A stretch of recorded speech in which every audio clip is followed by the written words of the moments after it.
wonderful turnout. We're so pleased with how many seniors came out and all of the providers and the vendors, and it's community partnership like rehashed after COVID, and we're very thankful for that.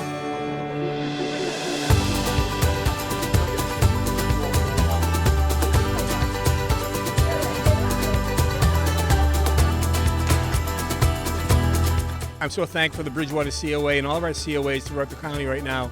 We're in a position to help our seniors as best as we can, and as we go forward, bringing more opportunities for them through TRIAD, through other programs that are out there, and a Senior Safety Expo like this brings all the resources at once to the seniors so they have a great opportunity to see what's out there and how they can help themselves and make it a better community for all of us.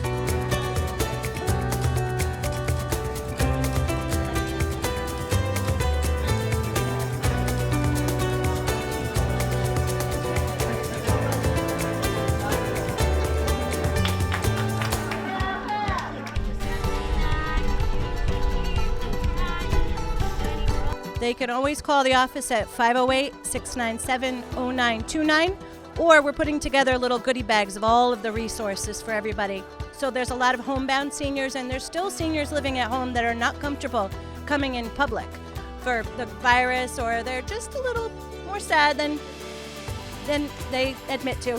And we're aware of them, and they've asked us to bring them some resources. So it's great because we have an opportunity to go to their home. We've kind of pivoted all of our services since COVID, so it's not just coming to the senior center anymore. It's us going to them and asking them some very thoughtful questions about how they're doing, because sometimes people aren't doing well. And no one will admit to that, myself included, unless I'm asked personally and privately. And it's great because we really want to know people that way, and then we can create even more diverse and creative programming to meet their needs. So it's good.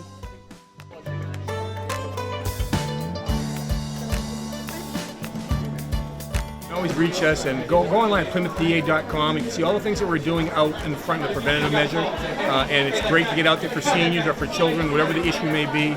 And you can also call us. We always have an assistant DA on call, 508-584-8120. Never hesitate to make a phone call. Somebody can either help you and give you information or direct you in the right way to go. And always, if you have an emergency, please call 911. And let's make sure that we all stay safe as we go forward.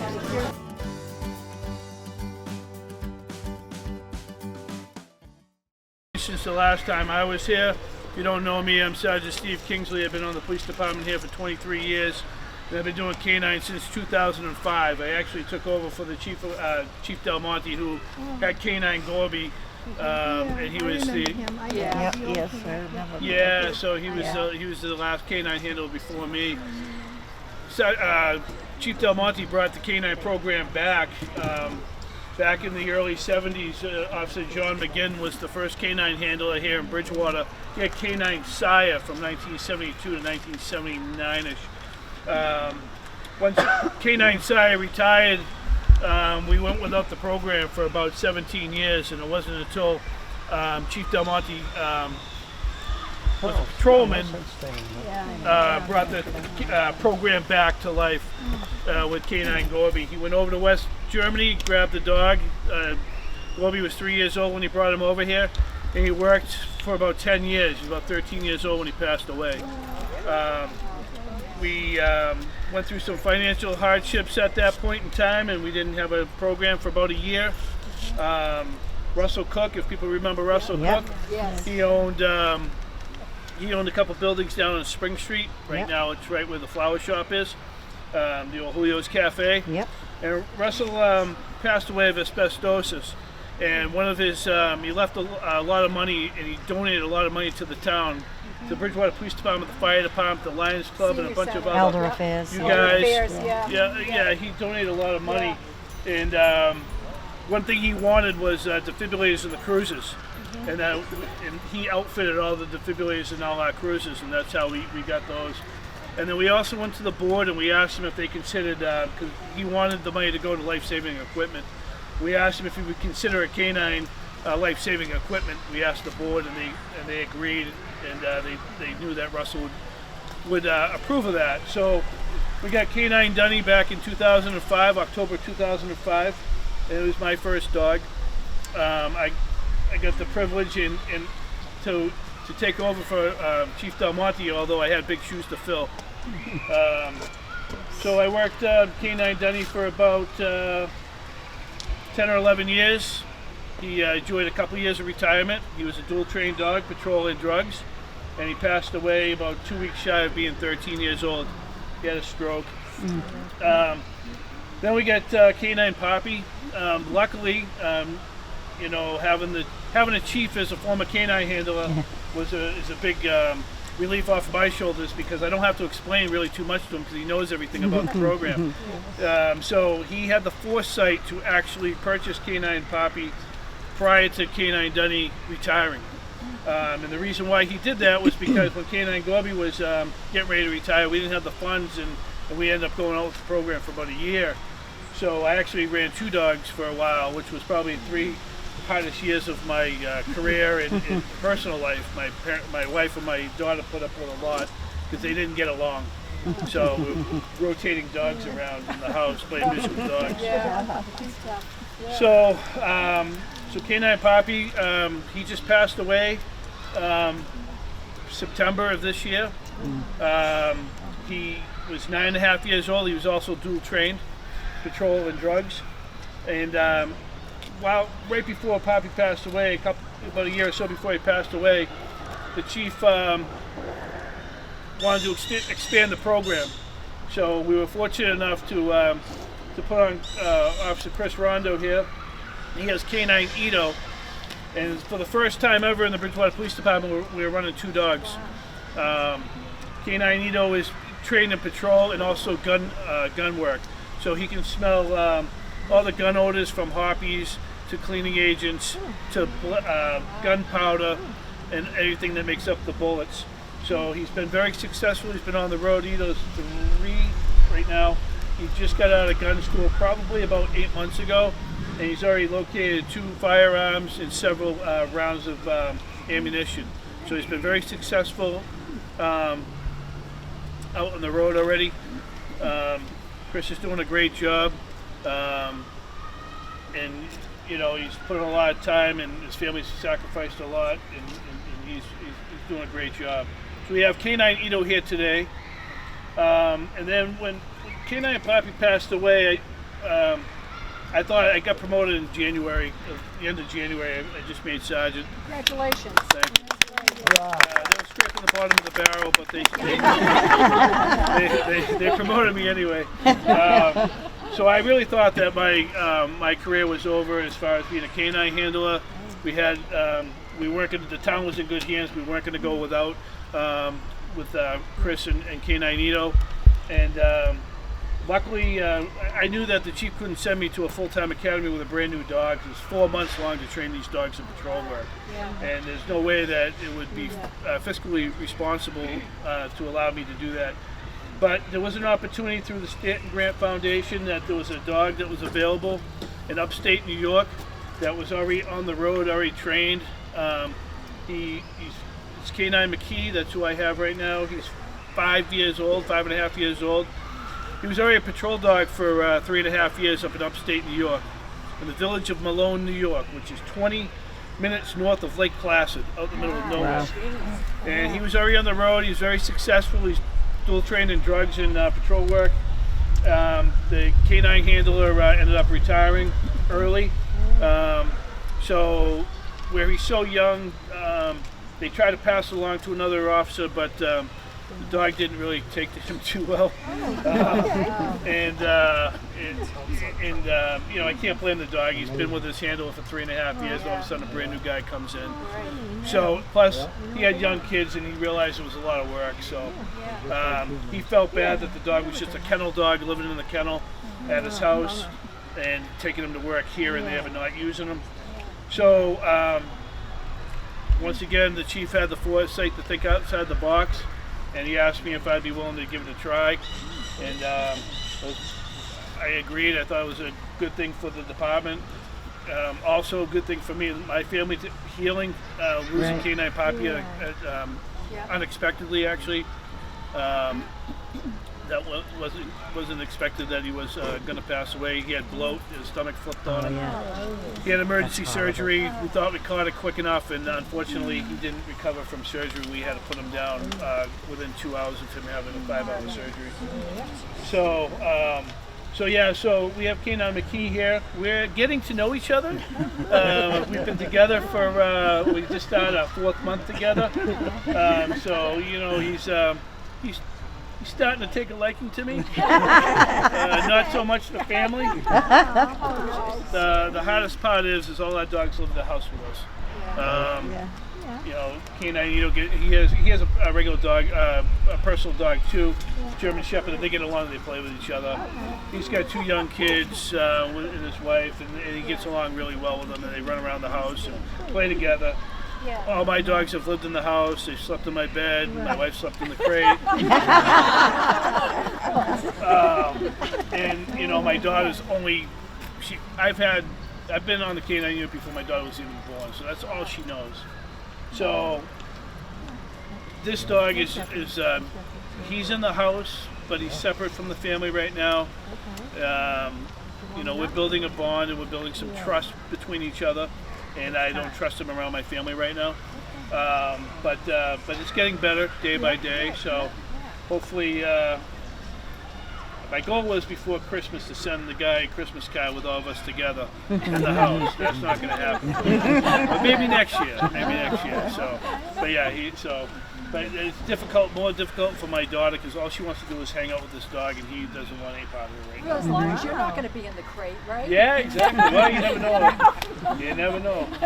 So I'm going to let Chris talk a little bit here about some of the gear that we have, and then we're going to bring the dogs out so you can see them. Okay.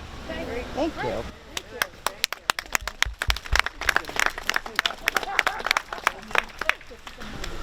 So this is a muzzle. Inside joke. This is what you saw Ito when I brought him in earlier. This is what he was wearing. These are handmade in Germany. They have a metal bar on the front, which is used to protect the dog. Each of the dogs are fitted for them. They're handmade, like I said, they're handmade. And we use these. The dogs know how to eat out of them. They know how to drink out of them. So when you think of like what a dog uses to protect himself, he uses his teeth. But putting this on gives him the ability to still go to work and use his mouth. So he uses this as like a battering ram.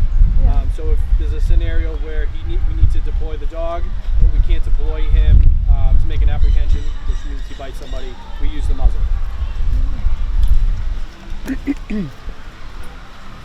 Both McKee and Ito have these ballistic vests. So these were generously donated by Massachusetts Vest Dog. These are ballistic vests that they're rated 3A rated for ballistics. Ito and McKee will wear these. I have 2 different ones. Ito and McKee will wear these anytime they are deployed. So you'll see them wearing this vest. They can maneuver around in it. They can wear them all shift. It doesn't bother them at all. But this is a vital piece of equipment that the dogs wear. And this is what we call it. This is a bite sleeve. We use this for training. So you'll see Ito get a hold of one of these on Steve's arm here in a minute. The dogs, when they're young puppies, they're introduced to a smaller version of this, and that kind of like instills the bite in them. And we continue to use these all through our training. Steve and I each have one of these in our cruisers in the event that we're on a call with the dogs and Steve or I, you know, God forbid we ever get hurt, the dogs will be very protective of Steve and I. So the guys at work have been trained to know how to use this so that they catch the dog with it, and the dog will carry this. He won't let it go, and somebody else can take the leash and put the dog in the car so that Steve and I can be attended to. Because without this, unfortunately, you know, you're going to have to deal with the dog. This is the easiest way of doing it. Fight you! I didn't do anything. Come out with your hands up! We're going to put the canine. Come up, show me hands. The dog will find you, bite you.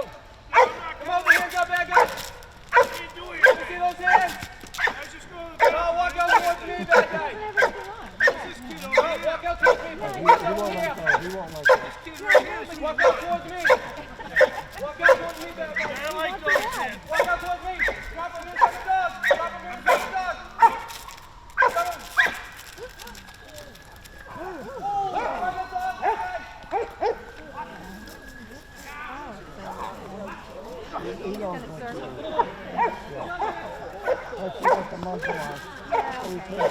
Now he can bite you with that steel plate in the front of the muzzle. Right. And that will probably hurt.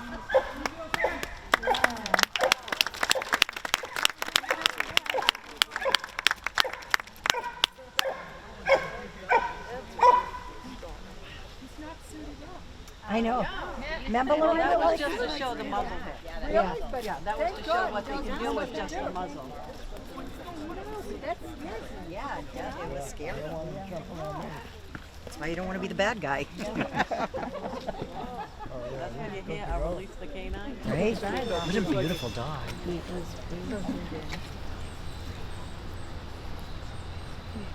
Please, canine, walk out towards me. I get to tell him his fur is so silky. Nice and quiet. Put your hands on the side, bad guy. Put your hands up. Put your hands back down. Right.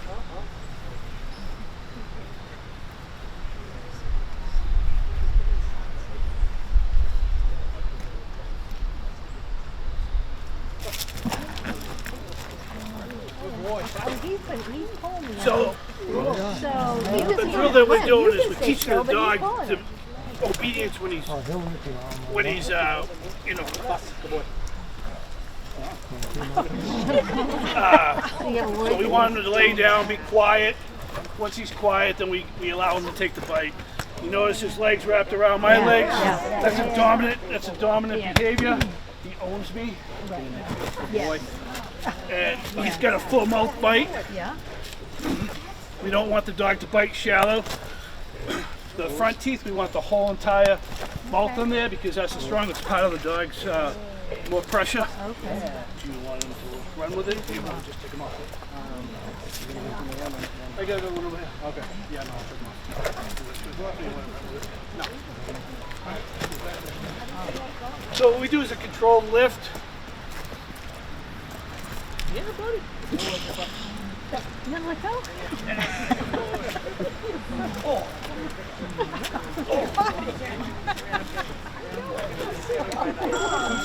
It's a good wrestling move.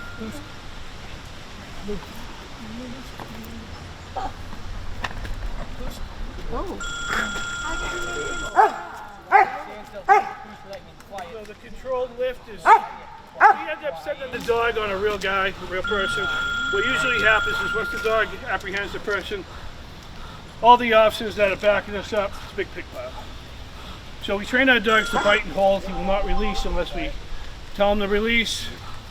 And the easiest way to get the dog off, and the safest way for the bad guy, for the handler, for the dog, and for the backup officers to do a controlled lift. That's what he did. So that when the dog comes off, you can control the head, back away, and everybody's going to be there on the guy anyway.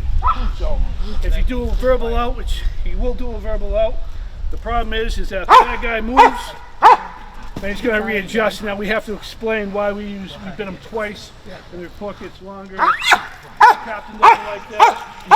Lieutenant doesn't like that.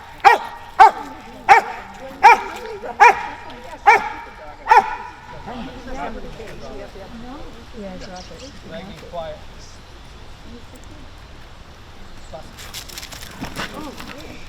Good boy. He bit the same spot he bit before. Yep.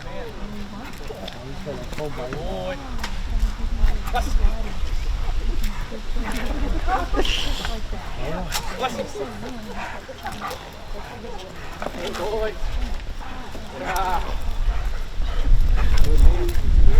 Good boy. That's good. I can actually patio. Yeah, buddy. Best friends.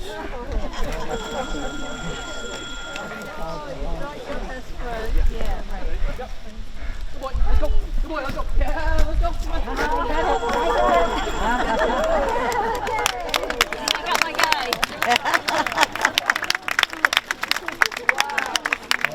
Hang on to that.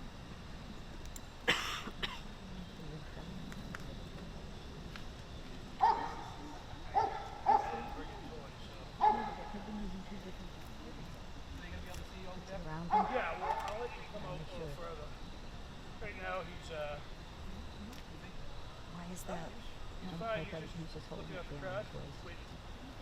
Then he Walk up. clicked on.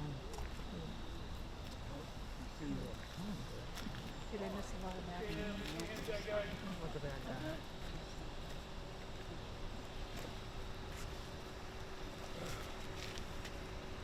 See your hands, bad guy. Walk to my voice.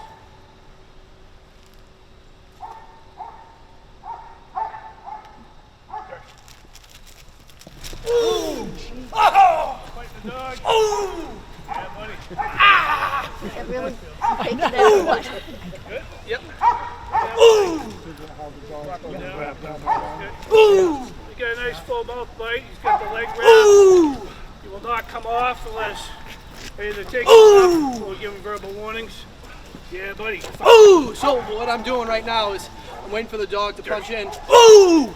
And I'm marking behavior. So we want the dog to punch in and not to chew around. Ooh! I don't think he can get any more soup in his mouth, but we're still going to try to get that perfect. Ooh! Good boy.